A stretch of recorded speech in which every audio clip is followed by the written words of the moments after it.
មានបរិះពុកនិងកូនបរទេសចេញទៅជួញជួបនឹងក្រពើមួយដែលភ្លើងឆេះប្រៃរោរលាកជាងទាំង4នឹងដើររកចំណីជីពុំបានអត់អាហារស្គុំរីងរៃបរិះពុកនិងកូនបានឃើញមានបរិះពុកនិងកូនបរទេសចេញទៅជួញជួបនឹងក្រពើមួយដែលភ្លើងឆេះប្រៃរោរលាកជាងទាំង4នឹងដើររកចំណីជីពុំបានអត់អាហារស្គុំរីងរៃបរិះពុកនិងកូនបានឃើញក្រពើនោះរលាកជាងទាំង4ស្គុំទាំងខ្លួននិងវាពុំបានដូច្នោះហើយបរិះនោះអាសូរក្រពើបានកាប់ឈើមកចង់អំក្រពើនោះជាប់នឹងលើកដាក់លើរទេះហើយចេញ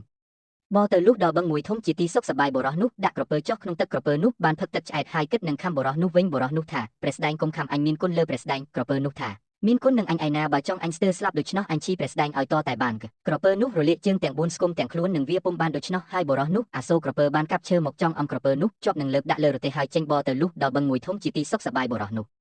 ដាក់ក្រពើចុះក្នុងទឹកក្រពើនោះបានផឹកទឹកឆ្អែតហើយគិតនឹងខំបរិះនោះវិញបរិះនោះថាព្រះស្ដែងកុំខំអញមានគុណលើព្រះស្ដែងក្រពើនោះថាដូចមានគុណនឹងអញឯណាបើចង់អញស្ទើរស្លាប់ដូច្នោះអញឈីព្រះស្ដែងឲ្យតតែបាន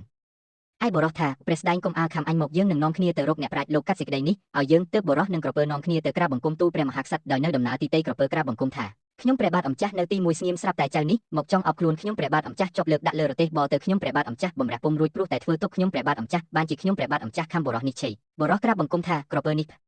លឿងប្រៃរោរលាកជើងទាំង4វារពុំរួចបានខ្ញុំព្រះបាទអម្ចាស់អាសូរទើបយកឈើចង់អបហើយលើកដាក់លើរទេះបទៅដល់បឹងទើបស្រ័យលែងហើយក្រពើនេះចុះទៅក្នុងទឹកបានផឹកទឹកអបភក់មានកម្លាំងហើយគិតខំខ្ញុំព្រះបាទអម្ចាស់វិញហេតុនេះបានជាខ្ញុំព្រះបាទអម្ចាស់ទាំងពីរនាំគ្នាមកក្រាបបង្គំទូលព្រះអង្គសូមទ្រង់កាត់សេចក្តីនេះបើព្រះអង្គពុំជឿសូមទ្រង់ទតជើងក្រពើទាំង4ចុះព្រះមហាក្សត្រទ្រង់ពិចារណាថាក្រពើនេះឥតធម៌ពុំដឹងគុណគេឡើយទើបព្រះអង្គកាត់ថាបើដូច្នេះមានតែព្រះស្ដែងឲ្យគេចង់ព្រះស្ដែងដូចអំពីមុននោះសិនហើយសឹមអញពិចារណាឲ្យព្រះស្ដែងទើបព្រះអង្គឲ្យបរិះនោះទៅចង់ក្រពើនោះជាប់ដូចអំពីមុនហើយទ្រង់មានព្រះបន្ទូលថាព្រះស្ដែងនាំទៅផ្ទះចុះថ្ងៃក្រោយព្រះស្ដែងកុំធ្វើគុណនឹងសត្វតិរច្ឆានព្រោះលោកថាពុំត្រូវទុកចិត្តសត្វមានចង្កូមមានពីទេព្រះមហាក្សត្រទ្រង់កាត់សេចក្តីដូច្នេះបរិះនោះចូលចិត្តហោងដោយពាក្យចាស់អាក្រពើវង្វេងបឹងមែនជួយដល់ត្រើយសោយគូត